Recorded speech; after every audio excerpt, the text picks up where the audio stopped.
One of the most important things in soap opera acting is reacting. This does not mean acting again. Hi, it's me, it's JSB, and today on Acting is Reacting.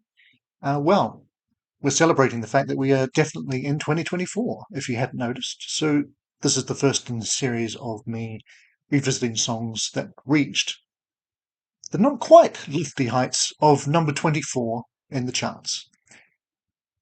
You'd be forgiven for wondering just how many notable ones there are that achieved this, if it's an achievement. Is 24 a hit? Is it not? I'd say in the States it is. In the UK it really isn't. But we'll get to that over the course of the series as we go along. Now, I wouldn't go as far as to say that I'm a one-man encyclopedia of chart-based facts, but there is a stupid amount of that kind of knowledge lodged up here for no good reason. So I thought I'd inflict some of it on you. Why not? And when I thought about this topic, there were a few songs that sprang to mind instantly. And the most instant of all was this one that we're going to listen to today. Well, you've seen it below. It's Taxi by Harry Chapin. Now, I have a long history with Harry, so I'm not going to get into that because it's not just a long history, but a long story about how I got into him in the first place. And it happened a long time ago. Okay, so my point basically here is if you're after one of the first time reaction type videos, then that's not what this is. It's more likely 100th time reaction. But I'll link to a couple of good first timers in the description if that's the sort of thing you're after. So Andy and Alex, who were the first reaction channel I ever watched, actually, back in the early days of pandemic. They checked it out quite recently and did a fantastic job on that, as did my chums at Reactions to the Classics a few years ago. There's loads more out there, some of which completely missed the point, but hey, that's what you get. Another thing I won't massively go into is the background of Harry and the song, as we could be here all day, and chances are if you're watching this, you know a bit about him anyway. But just to get some facts out there, it was his 1972 debut single, released on Elektra Records, and produced by Elektra boss Jack Holzman, is of course part of Harry's debut album, Heads and Tails. Speaking of Jack, and of Elektra, there is a documentary about him and it, done by the BBC over a decade ago now. It is up on YouTube, so I'll link to that in the description as well. It's well worth a look. But when I first saw it, it kind of goes chronologically for the most part of Jack looking at the different artists that he signed to his label and talking about them, etc. But at the point where I was expecting that to get to Harry, nothing. And I thought that's a bit odd. Then a bit later, when he's talking about Queen and Bohemian Rhapsody, this happens. There's nothing really matters.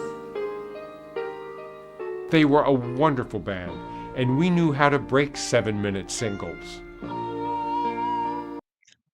And I thought, well, I know what that's referring to. So luckily, it turns out that Harry wasn't skipped over at all. He was just basically saving the best till last. So on that note, I'll give you another quick clip from that doco with Jack explaining the lengths he went to get Harry signed to his label after being told he wasn't signing with him. Elektra never lost an artist to a major label in a negotiation. In the case of Harry Chapin, who was also going to Columbia and told me he was going to Columbia, I smarted for a week because I did not have that artist. And I finally came in early one Sunday morning and said, I'm at the airport and I'm coming to your house and I'm not leaving your house until I've convinced you to sign with Elektra. And that's exactly what I did. Okay, so without further ado, let's actually have a listen to the song. This is Harry Chapin, Taxi.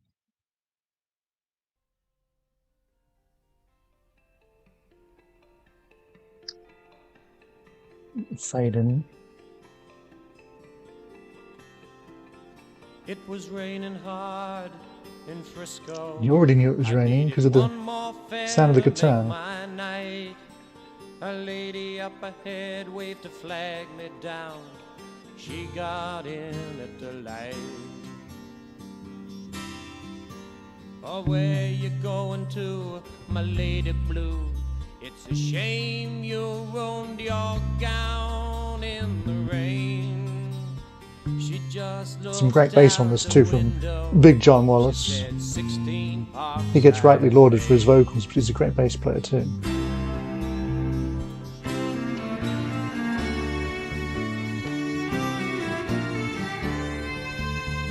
Something about her was familiar. I could swear I seen her face before. But she said, I'm sure you're mistaken. And she didn't say anything more. I often meet people who recognise me and I have no idea where they're from, so it can take a while to say, oh right, yeah, this is entirely plausible, even for ex-lovers. Spoiler. It was a sad smile just the same. And she said, how are you, Harry? I said, how are you, Sue? Through the too many miles and the too little smiles, I still remember you.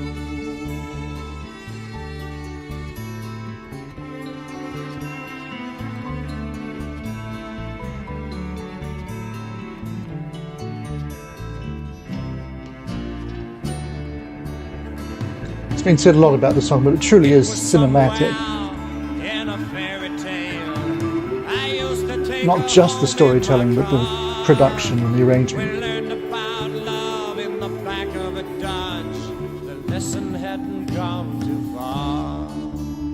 And that tells you all you need to know about the relationship.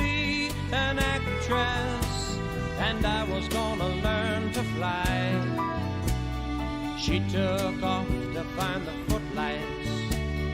I took off to find the sky. Her dream of being an actor. Have to be mad.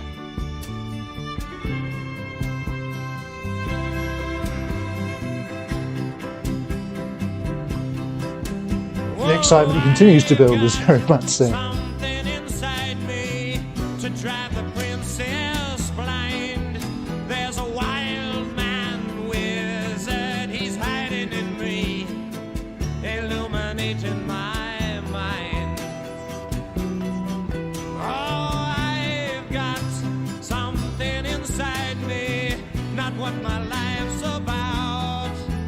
'Cause I've been letting my outside tide me over till my time. That's Big John. runs out. Obviously we'll hear a bit more from him later.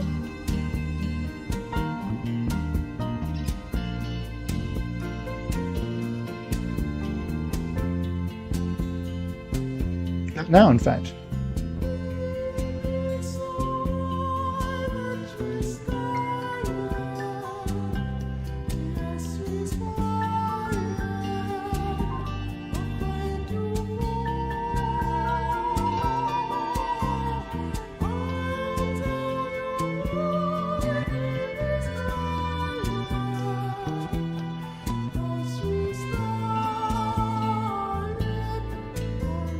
I wasn't there, but this must have sounded different from anything else in 1972.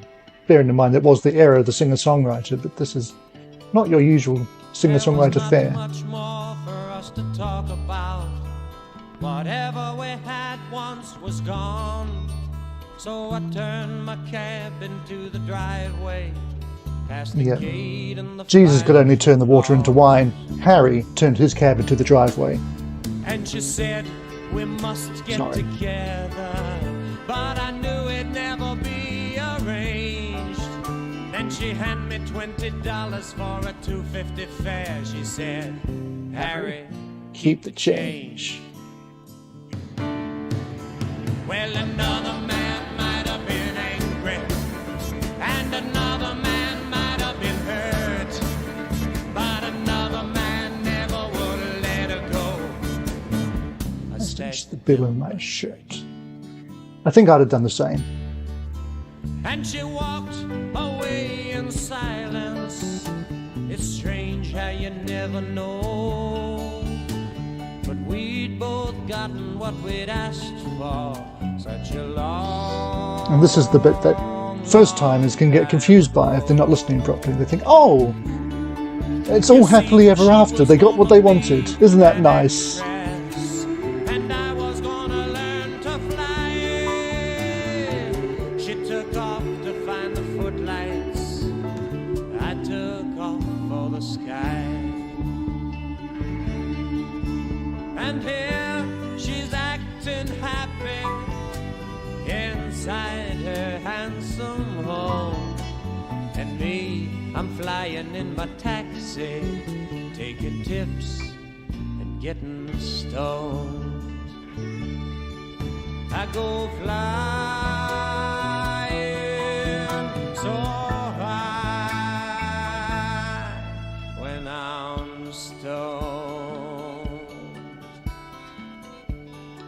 I haven't talked about him, but Russ Kunkel on the drums here too. He's just going to do that little kick at the end just to take you out of the song. It's great. Okay, well that was Taxi by Harry Chapin. It's a song I can't get tired of listening to. It's not actually one of my personal Harry favourites, but you can see why it made the impact and why it's still remembered all these decades later. I said I wasn't going to talk about it, but briefly, when I was first listening to Harry, I picked up a second-hand vinyl copy of Greatest Stories Live because I'd heard on the radio years before Cats in the Cradle and thought, that's amazing, I want that, and then never heard it again for years. Saw that album in the racks and picked it up, and so of course, those who know that album, which is probably most of you again, and remember the days of vinyl, will know Cats in the Cradle opened side 3 and was immediately followed by this. So this was the second Harry song I ever heard. But my mum, having said she didn't know who he was when I showed her the album cover, didn't recognise the name, but as the song started playing and he's driving the taxi, she said, "Oh, is this Sue? Is this about Sue?" And then at the very end, she said, "I stashed the bill on my shirt with him," as though, it was a song that was stuck in her subconscious that she probably hadn't heard in almost 20 years at that point. So it has that ability to stick with you, whether you realise it has or not. But I hope you enjoyed listening to it, whether it was your first or 100th or 1000th time, depending on how long you've been listening to Harry. And I'm going to give the final word to Jack, because I'd rather you see him tear up than me tear up, because when we talk about Harry, he's just one of those artists who's so special. Oh, here we go anyway. So special to you. You feel like he's your personal friend or crazy uncle who's just going to pop in at any old time, even though he's been gone for over 40 years. But yeah, here's Jack. I always would have arguments with Harry about the difference between craft and art. I thought he wrote out of craft and that he could push himself more.